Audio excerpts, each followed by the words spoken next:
단편적인 단어 시험, 단편적인 리딩 시험, 이것은 사실은 거꾸로 뒤집어 생각하면 됩니다. 그냥 미국인에게 한국어 능력 평가 시험을 하는데 그 사람이 한국어 능력 평가 시험에서 거의 토익으로 지금 990점 만점을 받았어요. 근데 우리하고 이제 대화하는데 잘 안 돼. 뻑하면 막혀. 내가 할 말 우선 잘 못 알아들어. 수시로 놓쳐서 계속 뭐라고요? 죄송한데 못 알아들어. 이 말을 계속해.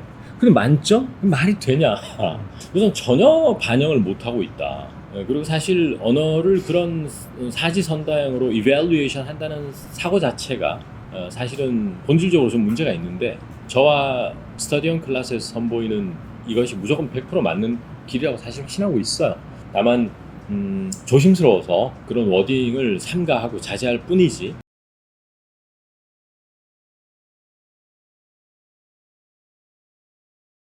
그 말은 결국 저에게 어떤 과거로 저를 소환시키느냐 하면, 대한민국에서 영어 강사를 하는 사람들이 크게 두 부류가 있어요. 입시 영어를 할 것이냐, 이런 실용 영어를 할 것이냐. 그리고 제가 30대 초반이었나요? 지금은 뭐 거의 존재감이 거의 없다시피 한 그런 대형 학원이 됐는데, 그 학원이 그때는 1등이었어요. 메이저. 근데 이제 그쪽에서 탭스나 토익을 강의하는 쌤들이 계신데 저는 개인적으로 좀 싫더라고요. 우선은 첫 번째 의문, 과연 저 사람이 실질적으로 영어를 잘 구사할 수 있는 사람인가? 그거에 대한 나는 상당히 반문이 많이 들었습니다. 영어 공부를 한국 사람으로 태어나서 어릴 때부터 바이링구얼로 성장하지 않았다면, 미국에서 초중고나 중고등학교 이런 걸 보내지 않았으면 스피킹이 쉽지 않을 텐데, 그렇다면 국내에서 많은 노력을 했었어야만 겨우 그래도 좀 자연스럽게 할 수 있는 영어를 할 텐데 문제풀이만 했다는 거잖아요. 이런 생각을 좀 해보고 싶습니다.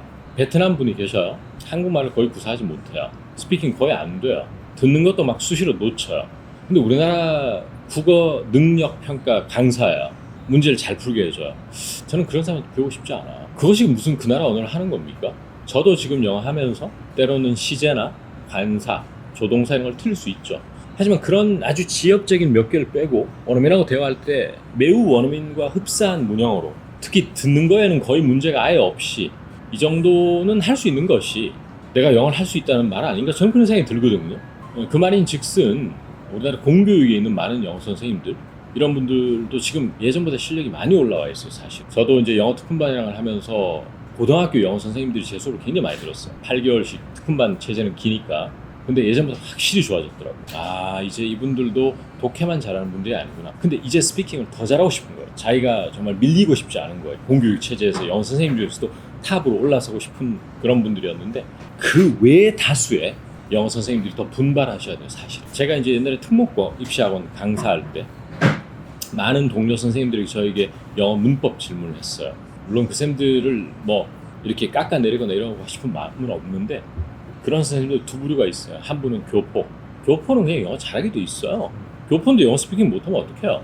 근데 이제 국내파 선생님들, 저도 국내파고, 이런 사람들이 저는 항상 내가 과연 이 문법을 가르치면서 내가 말도 어느 정도 좀 할 수 있는 강사냐? 내가 미드를 보고 거의 일을 못하는데 내가 영어를 가르친다? 말이 안 된다. 저는 그런 생각 되게 많이 했거든요. 따라서 이거는 이제 PD님이 질문한 것과 완전히 다른 지금 방향으로 얘기가 흐르고 있긴 한 거긴 하지만, 저는 그 현실이 매우 괴탄스러운 사실이에요. 그리고 사실 이런 일도 많았거든요. 옛날에 IELTS, 영국 대학원이 보통 1년인데 옛날에 방송국 기자분들하고 앵커들이 제 수업을 많이 들었어요. 영작 수업을. 왜 오셨냐 하니까 IELTS 학원을 다녀서 점수를 2까지는 올렸는데 그 다음부터 스피킹하고 라이팅이 그 이상 절대 안 올라가더라는 거예요. 그 이유가 뭐냐? 그런 학원은 철저하게 템플릿 위주로 가르쳐요. 공식 위주로. 근데 그 이상을 갖춰야 만점이 나오고 이렇게 하는 거거든요. 그러니까 이제 소문 듣고 이제 저 온 거예요. 와가지고 진짜 거짓말 안 하고 10명 오면 9명이 다 원하는 점수 받고 나갔어요. 그래서 다 귀국에서도 저랑 술 한잔씩 하고 고맙다고.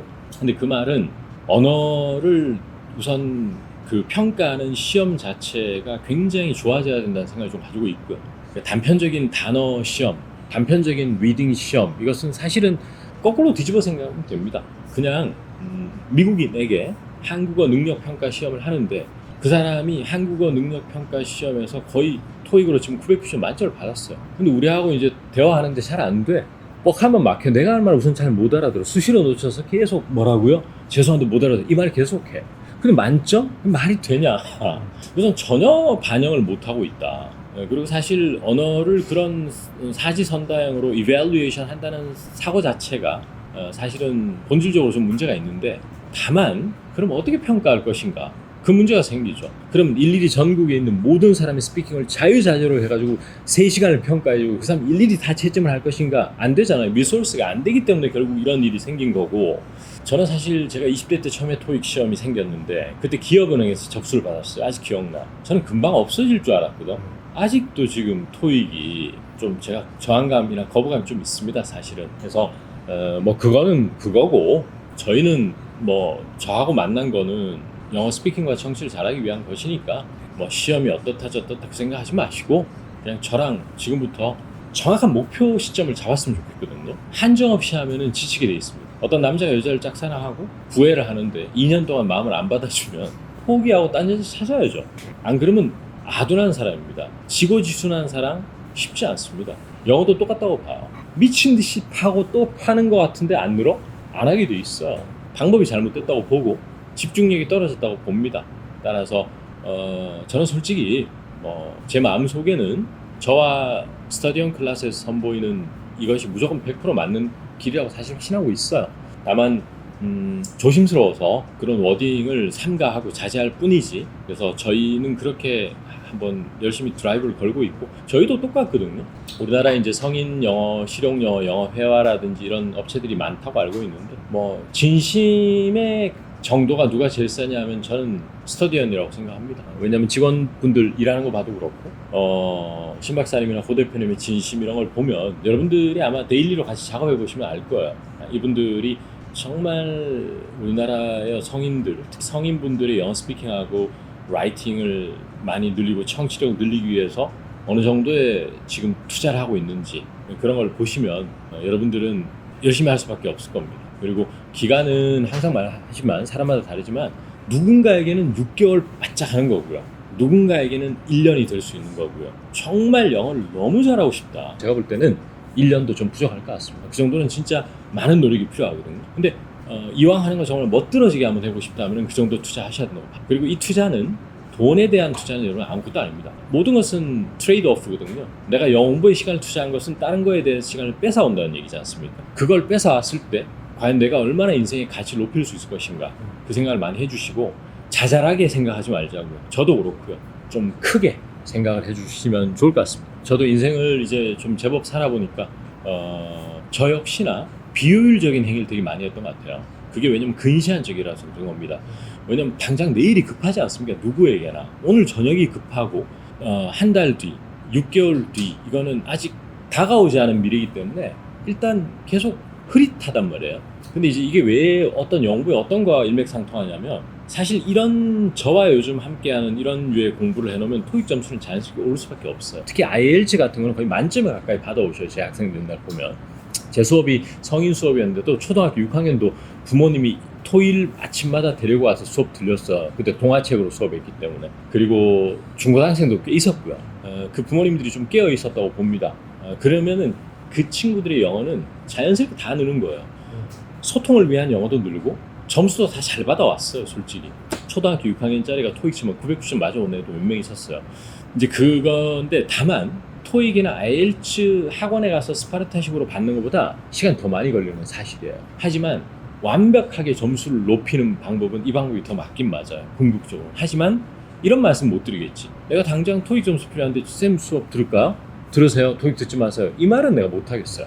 그건 아니고, 다만 왜 비효율적이냐면, 그런 점수를 따놓고 나중에 분명히 그 사람은 살면서 커리어적이건 다른 여러 가지 외부적인 환경 속에서 말도 잘해야 되고 글도 잘 써야 되는 상황이 반드시 생기게 돼 있어요. 그러면 다시 시작해야 되는 거야. 그 토익 점수나 IELTS에서 외웠던 단어들이 사실 소통을 위한 스피킹에서 큰 도움이 되는 거는 몇 프로 안 돼. 진짜예요. 그렇기 때문에 다시 공부하는 거죠. 근데 이제 거시적으로 공부해 놓으면은 2번 공부할 필요 없어지지. 참 그게 이제 저도 안타까운 겁니다. 그리고 뭐 삶이라고 하는 것이 늘 또 효율적으로만 살 수 없는 것이고, 인생이라는 게 좀 그래서 좀 답답하긴 한데, 그렇게 말씀을 드려봅니다.